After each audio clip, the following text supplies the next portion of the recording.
You think you know this story. A glass slipper, a fairy godmother, a pumpkin carriage, Cinderella is the ultimate fairy tale of rags to riches. But behind the ball gowns and Disney sparkle lies something much older, far stranger. Beneath this innocent tale is a ritual echoing from a time when magic was real. Ashes were sacred, and shoes led souls to the underworld. Cinderella is one of the most beloved fairy tales in the world. But before we descend into its ancient, forgotten roots, let's take a moment to remember the version we all grew up with. The version wrapped in magic and moonlight, whispered before bedtime, and etched into our cultural memory like a lullaby of dreams.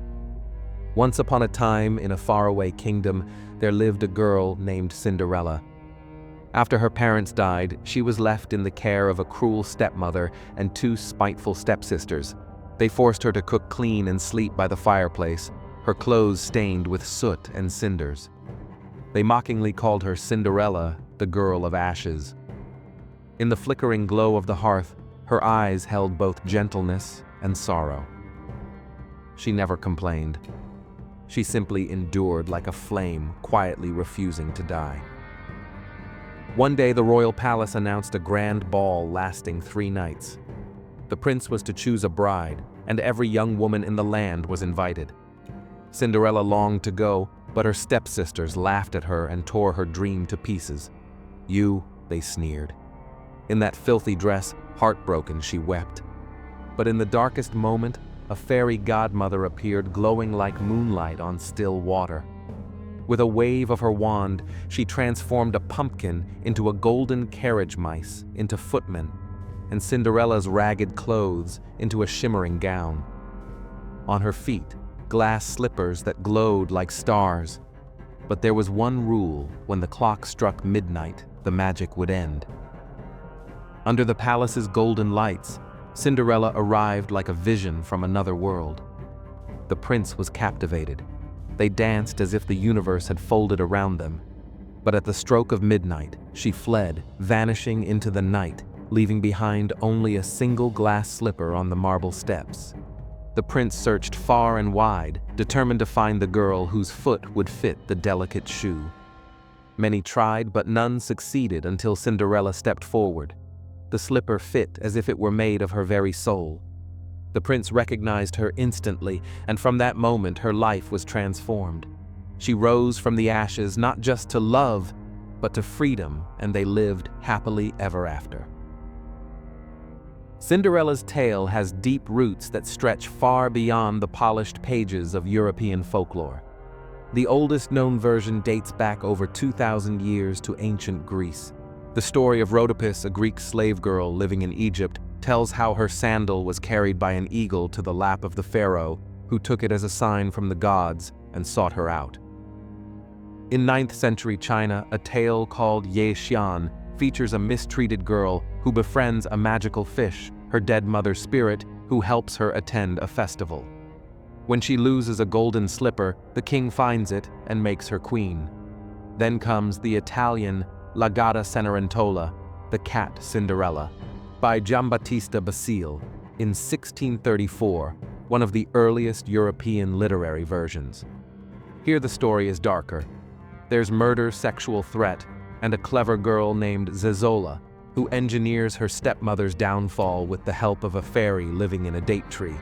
The most famous modern version comes from Charles Perrault in 1697, adding the fairy godmother, the pumpkin carriage, and the iconic glass slippers. Later, the brothers Grimm offered a bloodier retelling where doves peck out the stepsister's eyes, and the magical helper is not a fairy, but a tree grown on the heroine's mother's grave.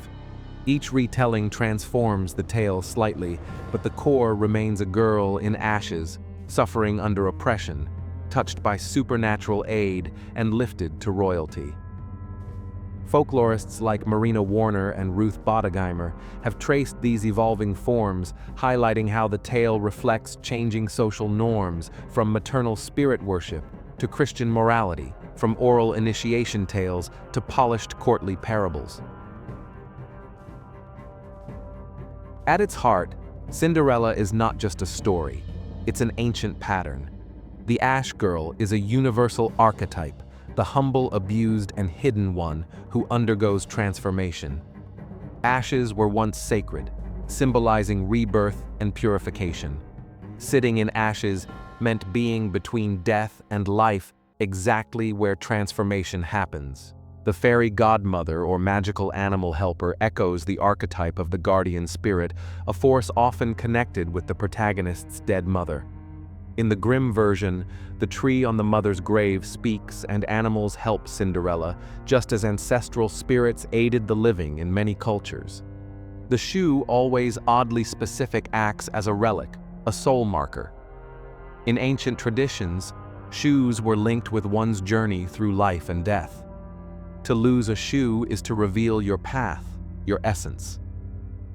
In many ancient societies, a bride's foot symbolized her fitness for marriage or transition into womanhood. The 3 nights at the festival or ball present in many variants mirror the archetypal threefold trial seen across myth and fairy tale. Transformation never happens at once.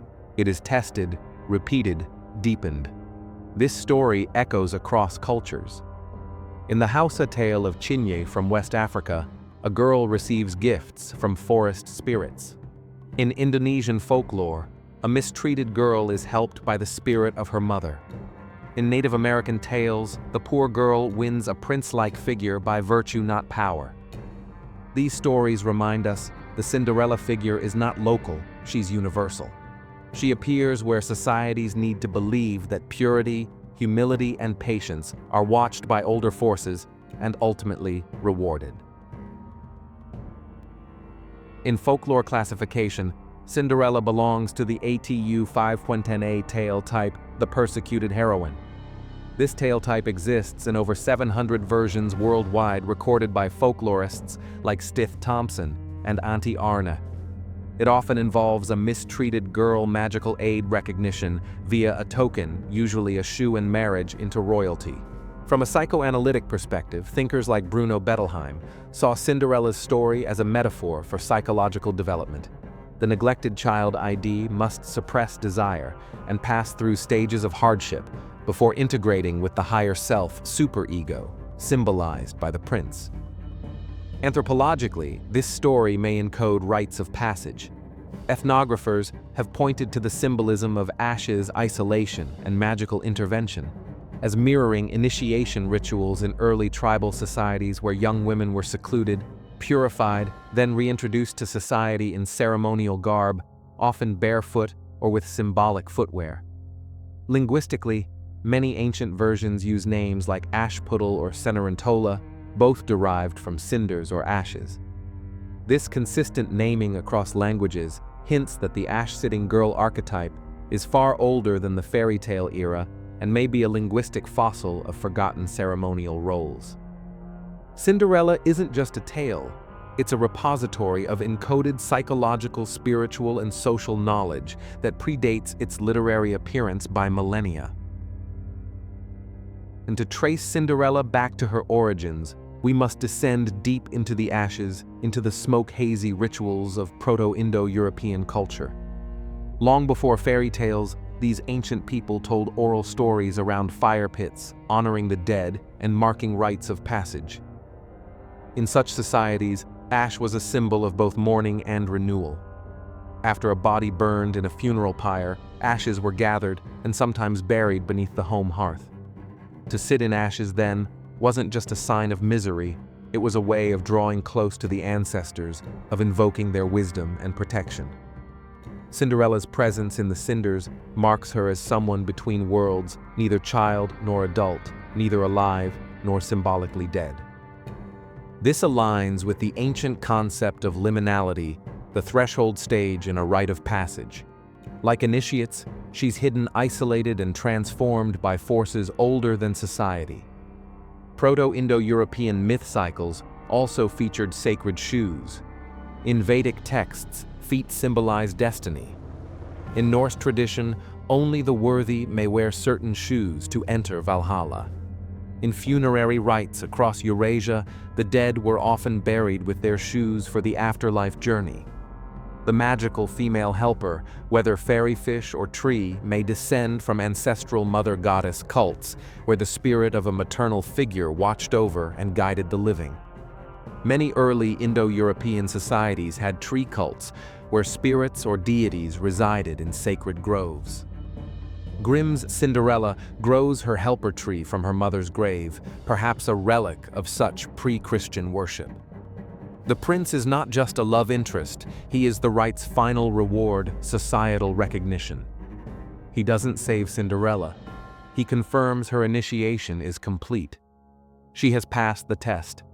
Her soul has journeyed through ashes, emerged purified, and is now crowned. This isn't just a fairy tale, it's a mythic memory. Cinderella's journey echoes ancient mythologies across continents. In fact, she fits a recurring pattern: descent, trial, and resurrection. Consider Inanna, the Sumerian goddess who descended into the underworld. She was stripped of her power, killed, then resurrected. Like Cinderella, she undergoes symbolic death and rebirth, emerging renewed and elevated. In Greek myth, Persephone is abducted to the underworld. Her return marks spring renewal after darkness. Cinderella, too, is abducted by fate, isolated in ashes only to emerge in glory. In Norse mythology, Odin sacrifices himself by hanging from the world tree to gain wisdom. This voluntary suffering leads to transcendence, a pattern reflected in Cinderella's endurance of hardship. The tale of Vasilisa the Beautiful from Slavic folklore offers striking parallels. Vasilisa, a mistreated girl, ventures into the forest to seek fire from the fearsome witch Baba Yaga. She succeeds with the help of her dead mother's spirit. She returns not only with fire, but with newfound power and independence. Sound familiar? Even in Aztec myth, the goddess Coyolxauhqui is shattered and cast down, later reborn in symbolic form. In Indian mythology, Savitri outwits death itself to bring her husband back to life, another woman who overcomes darkness with hidden strength. These stories span cultures, but echo the same archetypal arc: suffering, trial, transformation, ascension. Cinderella is not an exception, she is part of this ancient chorus. Her tale encodes humanity's collective need to believe that the lowest can rise, the hidden can shine, and the ashes of pain can become the soil of power.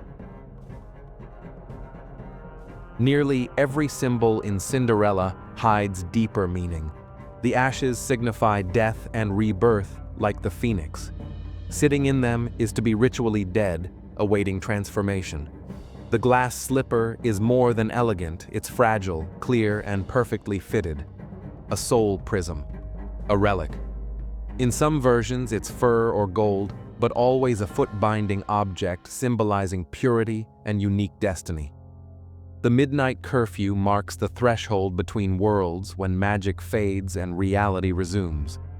Midnight is when spirits roam and transformation ends unless earned. The pumpkin A, seed-bearing gourd linked with fertility and harvest. Its transformation speaks to ancient ideas of abundance drawn from the earth. Even the birds in Grimm's tale, often doves, are symbols of the soul and ancestral guidance. This is not a simple story, it's a symbolic ritual where every object whispers its ancient origin.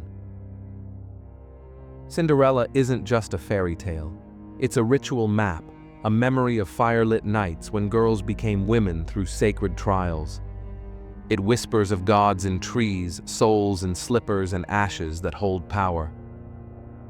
What we read as fantasy is a mirror of rites that shaped ancient identity. Cinderella is not a dream, it's a survival. A coded ritual passed down in story form so the fire never goes out.